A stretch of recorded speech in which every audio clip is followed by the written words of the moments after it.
খাচ্ছে জল। হ্যাঁ, যাস না শোনা, এর টাকলা। দেখো সকালবেলা উঠে দেখছে মা যে গরুটার পেট ফুলে গেছে, আর গরুটা হচ্ছে বাচ্চা হবে জানো বন্ধুরা। আর পেট ফুলে গেছে, সেই জন্যে গরম জলের সাথে সোডা জল করে খাওয়াচ্ছে, আর ডাক্তারকে ফোনও করেছে। দেখো না কি অবস্থা, ঘাসের সাথে কিছু খেয়ে নিয়েছে মনে হয়। শোনা এই বাবু যাস না, এই ভালো খাচ্ছে। আর পেটটা ফুলে গেছে একদম।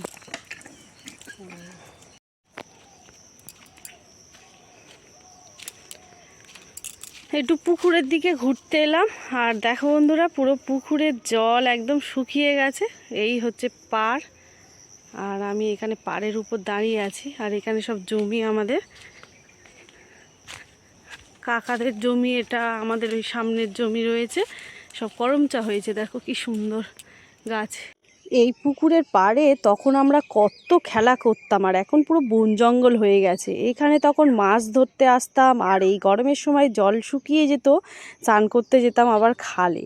আর দেখো তোমাদের সাথে কথা বলতে বলতে আমি চলে এসেছি ডাঙার উপরে।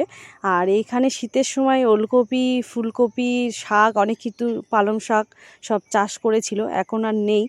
আর দেখো পেয়ারা গাছগুলো অনেক মরে গেছে, আর ছোট ছোট রয়েছে। আর এই সোজাসুজি বন্ধুরা পরের বাগানটা পার হলেই খাল, যে খালটা ডায়মন্ড হারবার নদীর সঙ্গে একসঙ্গে জয়েন করা রয়েছে।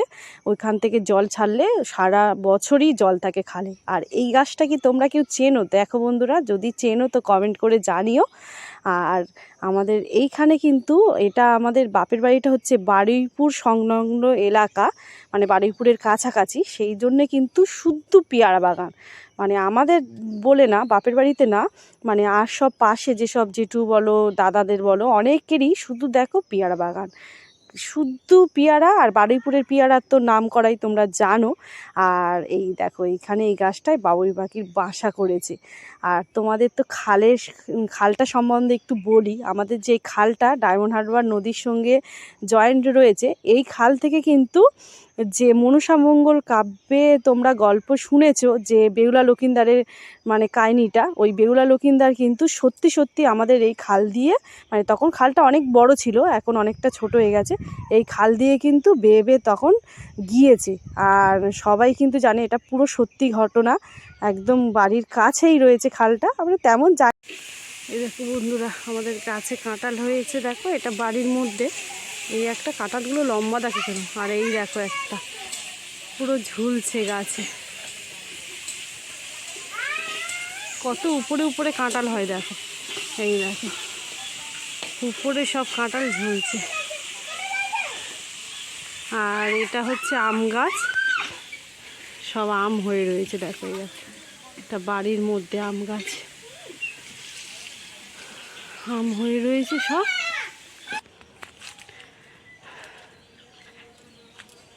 ঘরের পিছনের গাছে এসেছি, দেখো বন্ধুরা তোমাদের আজকে সব আমাদের বাপের বাড়ির ফলের গাছ দেখাবো। এই দেখো কাঁঠাল হয়ে রয়েছে, দেখো এই গোড়া, আর গোড়া থেকে কাঁঠাল হয়ে রয়েছে দেখো শুধু।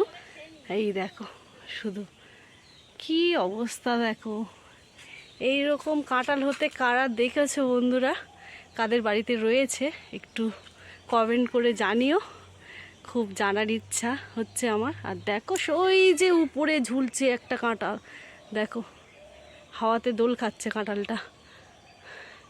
এইখানে এই একটা কাঁঠাল গাছ পাশেই রয়েছে, ওর আবার দুটো কাঁঠাল হয়েছে, এই যে দুখানা উপরে, আর এইখানে একটা। আর এই কাঁঠাল গাছটা পুরো অঝোর নয়নে কাঁঠাল হয়ে রয়েছে, সব পরপর কাঁঠাল গাছ। এই দেখো এইখানে রয়েছে এই কাঁঠাল গাছ সব, দেখো এখানে গরু বাঁধা রয়েছে। এইখানে এই গাছগুলো দেখো, এটা হচ্ছে গন্ধরাজ লেবুর গাছ, দেখো শুধু লেবু ধরে আছে দেখো বন্ধুরা, গাছ পুরো ভর্তি। আর গাছগুলো কেমন দাগ, আর ফ্রেশও হয়, ওইখানে লেবুগুলো পেকে গেছে, অনেকগুলোই গাছ আছে পরপর। এই দেখো চলো আমাদের পোলট্রি থেকে একটু ঘুরিয়ে নিয়ে আসি তোমাদের। এখানেও সব ফলের গাছ রয়েছে, কাঁঠাল গাছ, আম গাছ, এগুলো ডাব গাছ, ছোট্ট এখন সবে বসিয়েছে।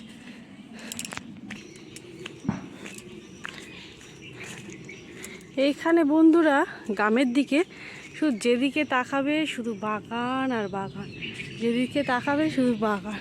এখানে দেখো এটা করমচা বাগান, লিচু, লিচু গাছের লিচু শেষ এবছরের মতো। আমি এসে লিচু দেখতে পারিনি এবারে, মাস দুয়েক মতো আগে এসেছিলাম, তখন আমাদের পোলট্রি মুরগি ছিল, তোমাদের সাথে শেয়ার করেছিলাম। এবারে আর মুরগি নেই, চলে গেছে।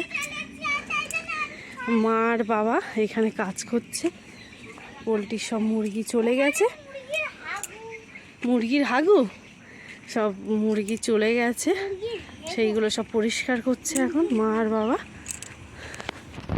ফ্যান চালিয়েছো গরমের মধ্যে না মা? এই গাছটায় কাঁঠাল হয়নি না মা এবছর? কটা হয়েছে? বড় পোলট্রির ফার্ম একদম। আর বাড়িতে মুরগি